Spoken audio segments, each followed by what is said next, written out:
points and an invite to our Season 4 Invitational. So, good luck to both of them. And thing to note here, too, number 7 and 8 seeds. Yeah, that is odd. We don't see that very much. These players have been on the draw throughout their matches, but they've been able to get the job done, getting by some great players and some difficult matchups. But here we are in the finals. Number 7 and number 8, both with the same deck. Lively will be the first to the board here with a hangerback walker. He'll pass the turn back over to Thomas. Thomas going to sacrifice some windswept heath here. Oh, a forest or a plains on the way. Perhaps it could be a canopy vista as well. And it will be the new battle land.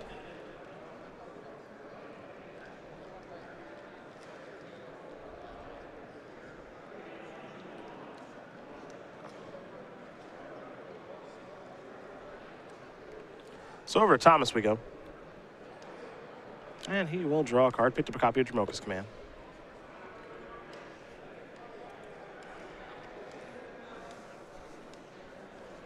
A Plains is land number 2, but nothing to place onto the board here. Lively with a Flooded Strand. And these decks do not have a lot of clean answers to hangerback walker. For the most part, the plan is, well, I'm just going to be more powerful. I can ignore that. I got a little bit of flying. In the mirror match, it can be a dominating force, especially alongside Jamoka's Command. Thomas does have a couple ways to remove it. He's got 2 copies of Silk Wrap in the deck. Lively doesn't really have a lot of great answers. Wooded Foothills, the land for Christopher Thomas. You saw a Warden there for Jacob Lively with the ability to level it at a moment's notice. Here's a Death Mist Raptor. And Lively will take the opportunity to search up a Canopy Vista. I think we'll see him level the Warden here in just a second. So both players fixing their mana bases. Putting some creatures on the battlefield. Doing green-white stuff, I would say. And already I would predict settle in. I'm not going anywhere. Would not move for a while. Assuming people have their lands and they're able to get some stuff on the table, does not take long for this game to slow down. The creatures in this matchup are a lot better than the removal.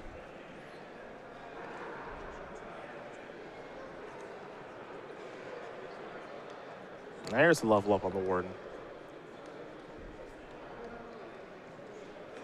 So now to Jacob Lively will go.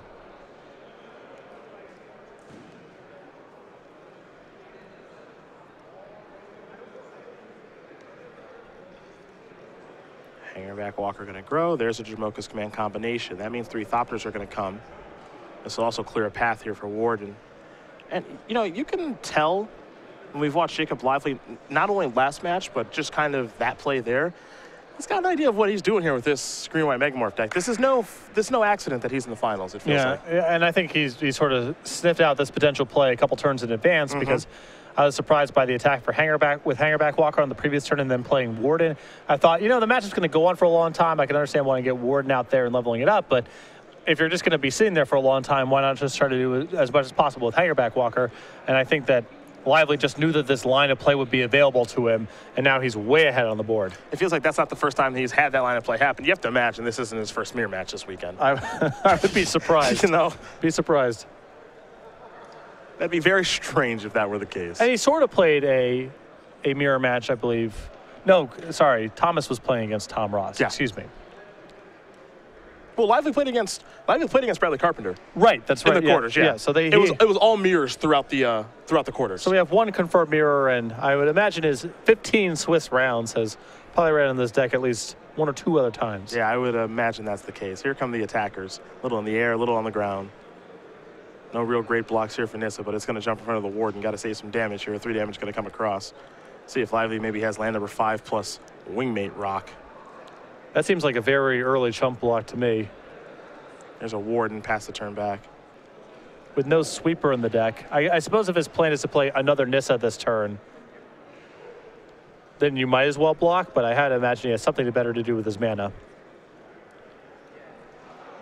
There's a Gideon. That'll bring an ally along with it, but the thing about this particular Planeswalker, and it's a very good one, it's not good at really catching up when you're behind. When you have other stuff going on, you can get a huge edge with it, and the ability to plus and go aggressive is a great option as well.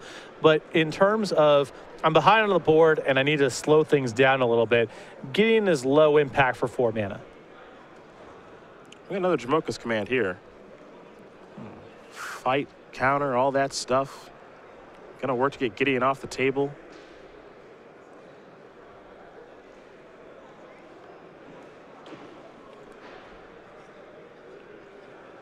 Yeah, and that's going to do it right there. I mean, it was just that quick. Yep. You know, Thomas got off the got off the ground a little slow, and then all of a sudden you've got Lively firing off Jamoka's commands, making tokens with Hangerback Walker, and then the game just ends. That was surprising. I mean, I commented going into Lively's 4-turn settle in, and that was just not the case at all. Thomas also missing land drops there, and that's another reason that I like Lively's build in this matchup. I think that the deck doesn't really start doing powerful things until it gets to about 5 or 6 mana.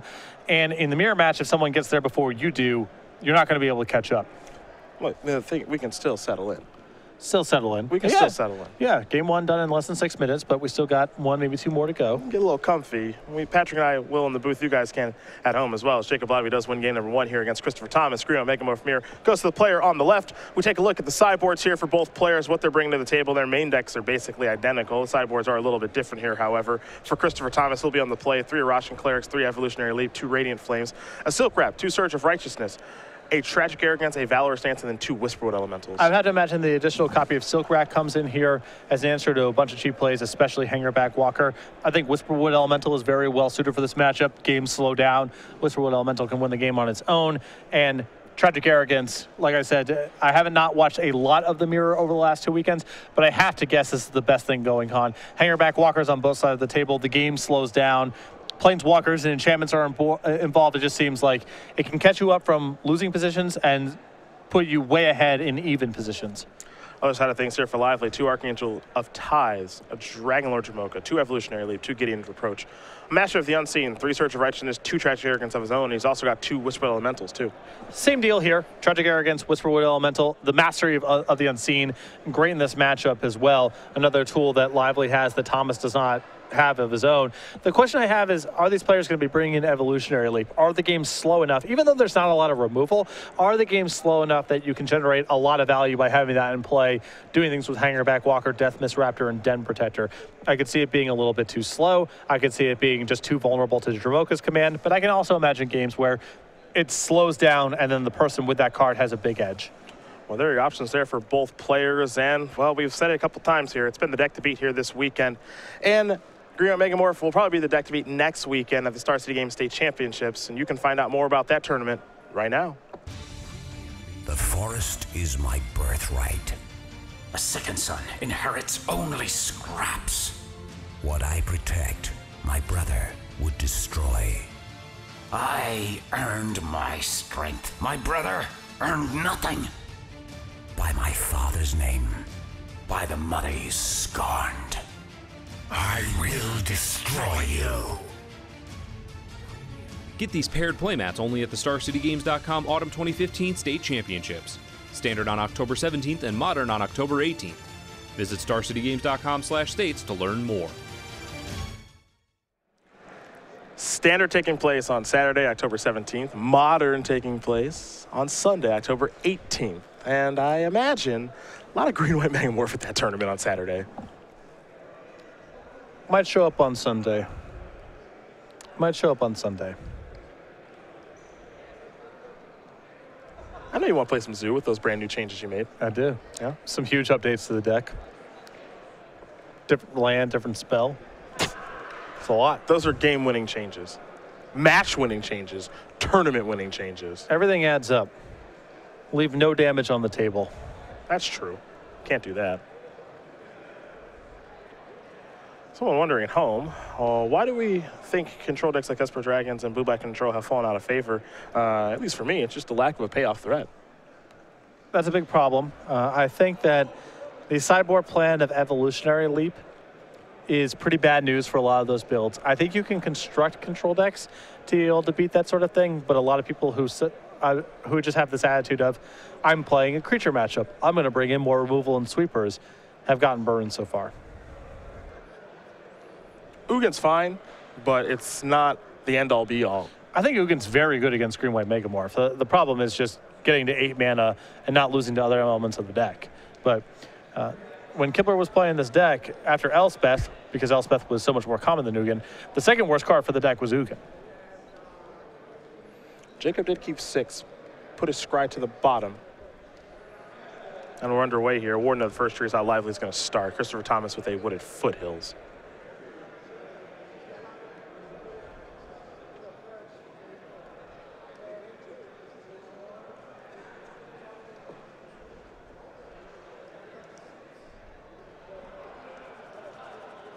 There's a Canopy Vista. And now we're going to head back Thomas's way in just a moment. Game 1, he got ran out of the gym. We'll see if he can keep up this time. Valor stands the draw.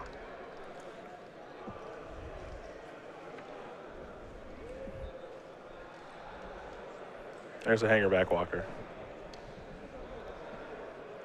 Over to Lively we go. He'll play a Windswept Heath before coming into the red zone here.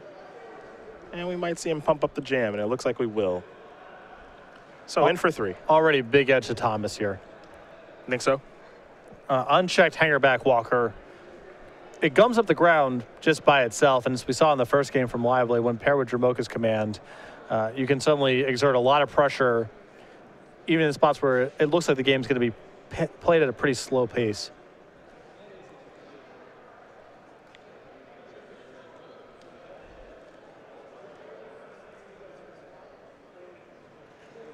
There's a Plains, pass the turn back, Will Thomas. Lively, ready to draw. See if he has any mana issues this game. Again, he did mulligan a 6 and scry to the bottom. Here comes an attack for 3. 3 damage is going to come across. Thomas will fall down to 13.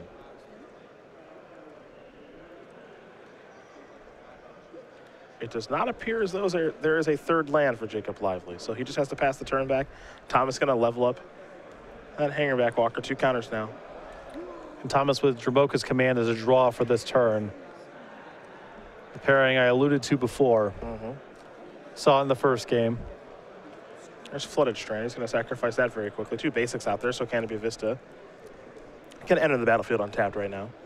And with Dramoka's command mirror matches, it's typically just about who has the advantage on the board, is able to really leverage that card a lot better. And Thomas having more mana and more stuff in play means at some point or another, as long as nothing too sloppy happens, he's going to get him.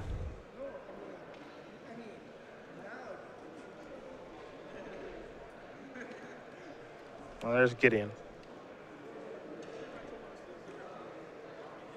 A Knight Ally will be joining. And I'll pass the turn back. Over to Lively. Seems like a bit of an opening here, maybe. Oh, Gideon can put a close on this game real fast. Here comes the Warden. Goes attacking Gideon. Got blocked real quick. There's another Warden.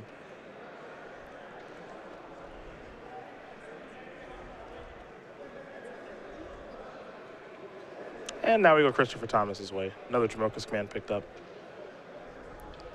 He's looking to be in pretty good shape right now.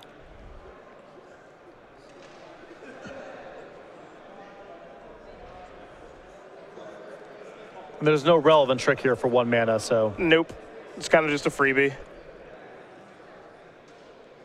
Hangerback Walker going to be taking care of that Warden. Gideon's going up to 5. It's coming into the red zone here in just a bit. I suppose we can get another Dramoka's command. Gideon's going to fight the Warden, put a counter on the Hangerback Walker. Oh, combo. Yeah, that's Combo First Nation. time I've seen that one. Good to know about. Combo Nation. It's a combination of cards that are productive. And now it's an attack for 9. Because it's indestructible. Yep. Meaning that it's good to use to fight things. You see it. And now you can't unsee it. It's just there forever. I didn't see the interaction because Thomas had so many awesome lines to play that turn. Yep. That it's a choose your own adventure. Can't do anything too wrong there. Here's a Nissa. That'll be searching for a forest. Jacob not expecting this game to go much longer. No, the wind's in play, and he's got 5 spells in his hand, so. Gideon's going up. Here come the beatdowns. Quick block. 4 damage can be dealt. Missile, bite the dust. It did search for a forest, of course. The follow-up here for Thomas might be a Death Miss Raptor. He's just going to pass the turn back for now.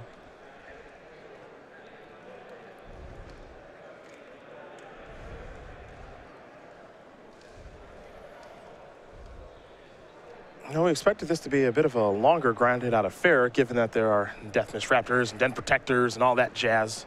And it has been anything but. Yep. Here's Death Miss Raptor. There's the forest from Nissa, past that turn back.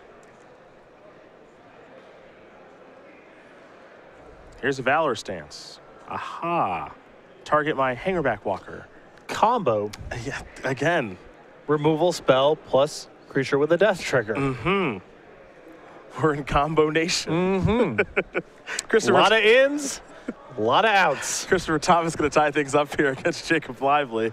Green-White Megamorph going to game number 3. There's only 16 minutes on the clock. It's been much faster affair than we initially predicted. Each game has taken 8 minutes.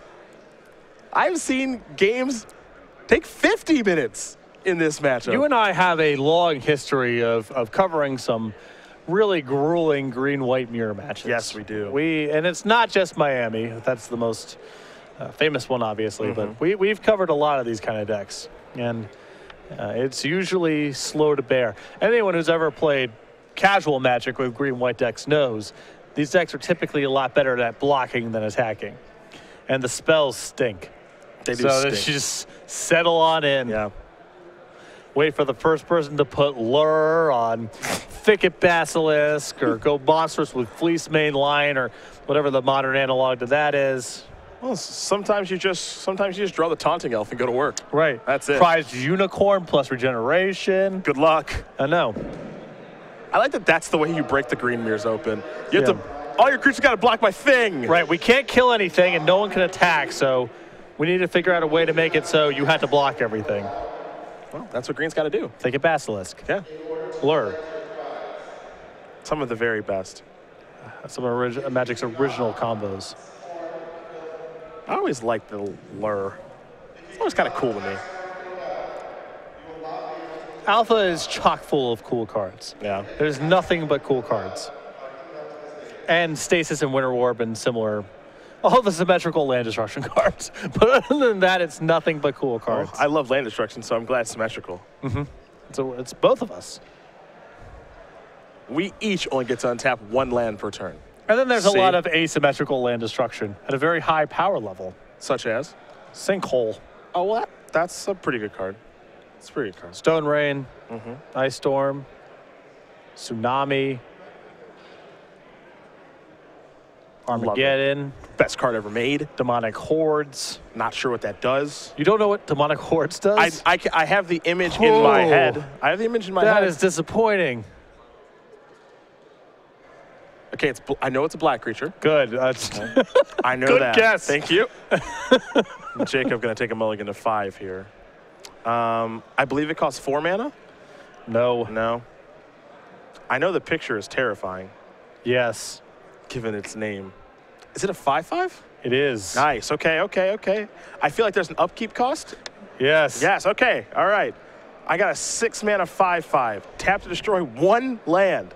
Pay black during upkeep, or the Hordes becomes great template. The Hordes become tapped, and you lose a land of opponent's choice. Oh. The Hordes is truly Cool great. card. Yep. Truly great. It's kind of like a Helldozer. Yeah. Yeah. Helldozer was inspired by this design. No question about it. like When you that. look at the casting cost and the numbers, definitely. Helldozer is what? Black to activate? Yeah. Yeah. Hordes, black to upkeep. Yep. Basically the same card. Yeah. Jacob did keep 5. Scry to the bottom. There's a Canopy Vista there for Christopher Thomas. We're going back to Jacob Lively. So does he have land number 2? Doesn't appear to be the case. Well, he does. It's just not white mana, so he's going to go with a Hangerback Walker past the turn. Still a solid opening. Yeah, it's actually fine. Hangerback's a great card in the matchup. That is time in the round. Thomas looks like he has a Hangerback Walker of his own, so he'll cast that. There's a counter. Over to Lively, who's drawing. I think he may have found, a white source of mana. Then we got a game. Yeah. Even though he's on 5 cards, we might have a game here. Yep, there's Windswept Teeth. That can find Canopy Vista. Here come the attacks. There's an activation. We definitely have a game on our hands now. Pretty smooth curve so far. Warden into Hangerback Walker into Pump, plus one assumes activate the Hangerback Walker.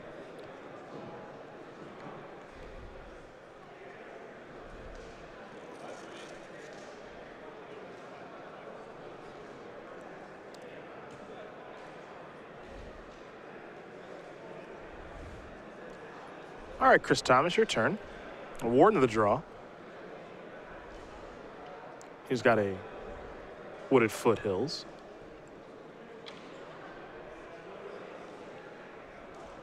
We'll sacrifice that. You might have basic forest on the way. Yep. And we'll see what comes next here for him.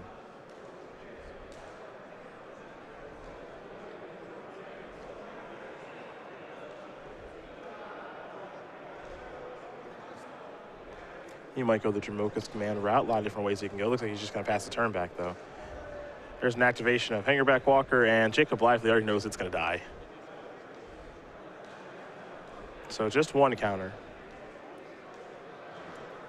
And now without some assistance, this Warden probably can't attack. And I like Thomas taking the opportunity to just shut the door on Hangerback Walker growing. The easiest way for him to lose the game, even if he continues to make land drops and play spells, is something catastrophic happening with Lively's Hangerback Walker. So close that off as soon as you can. Hangerback Walker going to grow here for Christopher Thomas. It's a 3-3 now. We're going to head back his way. Whisperwood Elemental the draw. It's just unclear if he has land number 4 at this point. Doesn't appear so. Yeah. Which means his hand's all spells, which is obviously scary for Jacob Lively, but you really can't do anything about that. So, there's a Hangerback Walker. I'm going to pass the turn back. Lively's going to sacrifice that Wooded Foothills. I think Canopy Vista's on the way and be able to pump up the old Hangerback Walker. Or excuse me, the Warden of the First Tree. So, it's at level 2 now. Working its way to level 3 slowly but surely. And you take a little gander at Thomas's hand. He's not that well situated to fend off a level 3 Warden right now. There's no Valorous stance in hand, nothing like that. So Lively now in a spot where lands are good because they help him get to Warden, and spells are good because they're spells. The best place to be. When both draw steps are good. And now there's an Archangel ties. Whoa. Fortunately for Thomas, not Wingmate Rock. Yep. But this is still not good news. Remember, this is a mulligan to 5 by Jacob Lively, but he is playing on.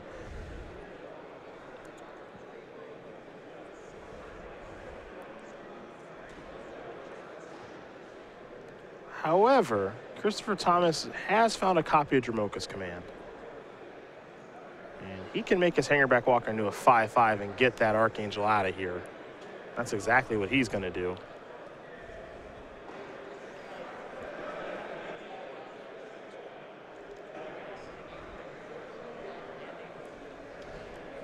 One card left in hand for Lively. We'll see if Thomas wants to attack at all.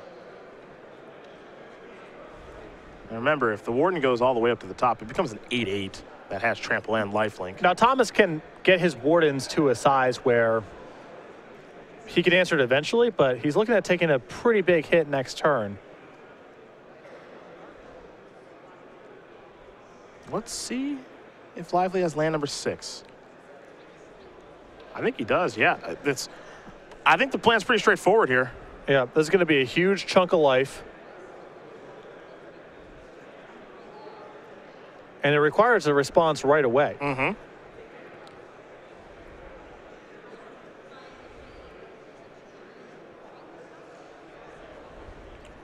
Warden showing just how good it can be. And I wonder if Thomas last turn is supposed to just hang back with the hanger back walker. Doesn't get the Warden off the table, but unleashing that amount of Thopters might keep Lively from making the attack. Maybe 5 points is just too much to give up. But the 5 points are not worth a whole lot if Lively's going to be gaining a huge chunk on the way back once he goes to level 3 with the Warden. Yep. Hanger back walker's going to jump in front. Yeah, we're getting an activation. A bunch of counters now. It's an 8-8. Lifelink trample. Hangback Walker's going to activate. It'll be a 2-2, so you'll get 6-7 total damage, and Jacob's going to gain 8 life. 2 Thopters are coming out here for Chris Thomas. Now, keep in mind the other thing with Warden. You can activate that third ability as many times as you want to. Yeah, that's the big distinguishing point between it and Figure Destiny. Now Lively can just hit that button turn after turn, and unless Thomas finds Valorous stance, it's going to be very challenging to answer. Yeah, Deathmiss Raptor was the draw, and that one's not bad, but it's not great either.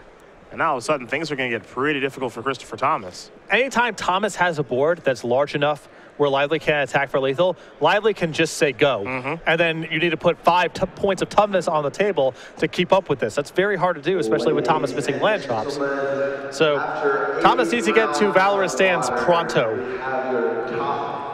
It's Deathmiss Raptor time. Coming in at number 1. No attacks, just pass the turn back. Don't have a great look at what's in Jacob Lively's hand at this point. At number 2, Patrick. But he's coming in again. At number 3. Boy, oh boy. Now you have to assume, I think, that Christopher Thomas knows that the Warden can do the third ability again. Yes. Now, it's not something that comes up a lot, but he's got Warden in his own deck. I think you give your opponent some credit here that, you know, this is why you're going to see a huge gang block like this. At number 7, Kevin Chastain. And there was really no incentive for Lively to make a move here if he's attacking for short of lethal. 8 through 19. Because the Deathmiss Raptor just gets to kill it the minute that Lively puts into combat. So the question becomes, are you attacking for lethal or not? Top 8 in 8th place. And in absence of attacking for lethal, I'm not sure I would have made a move on the attack. 5, 6, 7, 8, 9, 10. So 3 trample damage will occur. But he's going to lose his Warden. He's going to gain a bunch of life, which is, you know, nice. That's more draw steps, all that stuff. But you're also cracking open the Hangerback Walker and giving him 5 tokens. And also with Thomas stalled on lands there, I think you just want to be hitting the button turn after turn. Yep. And when you say turn after turn, it may have only taken 1 more turn. Right. Yeah. Because if Thomas is falling to 3, that means that if Thomas didn't put 3 points of toughness onto the table the next turn, he dies. He's dead. Feels like it may have been a hasty play there. I don't know what his follow-up is, so we'll have to wait and see. But it looked like a good position for Lively just to kind of hang back for a little bit. We may rock the draw. Thomas still having some major mana issues. There's going to be some attacking with Thopters. We just don't know how many. Yeah, with Lively at 32, there's an argument for being pretty conservative. Even something like attack with all but 1 Thopter can get him killed by 2 copies of Dramoka's command. So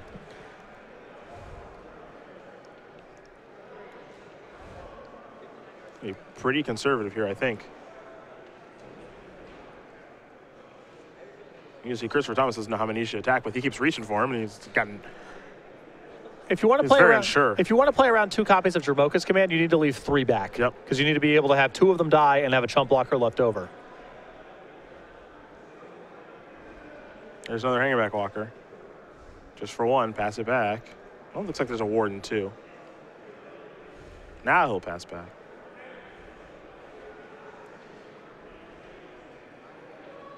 He's reaching for mana pretty fast.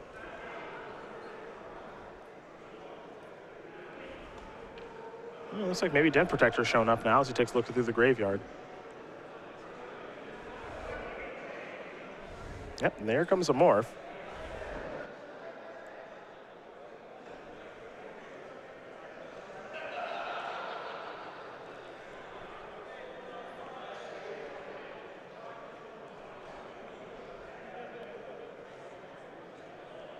I'm just going to pass the turn back. Yeah, can't make an attack there.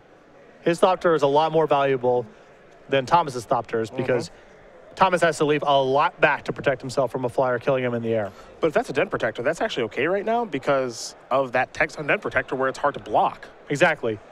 If Thomas has to spend his turn just pumping up Warden and saying go, he can get killed by a whole bunch of stuff at that point.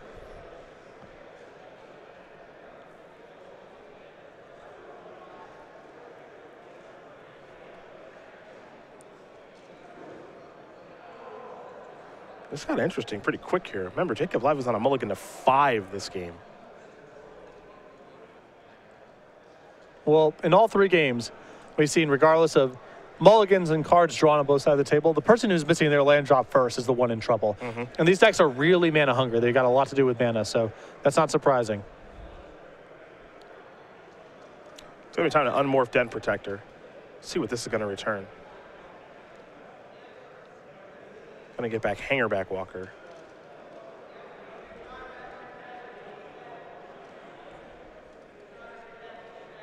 Time to draw. There are some game winners here. Dramoka's command, just a counter on Den Protector gets it done. Yeah. Also, Gideon making an emblem. Same deal, yeah. Yeah, it's also a game winner. And there is Gideon. And I think Lively just might pull the trigger here. And he is going to pull the trigger. To make Den Protector a 4-power creature, he's going to attack. Is this going to actually get the job done here?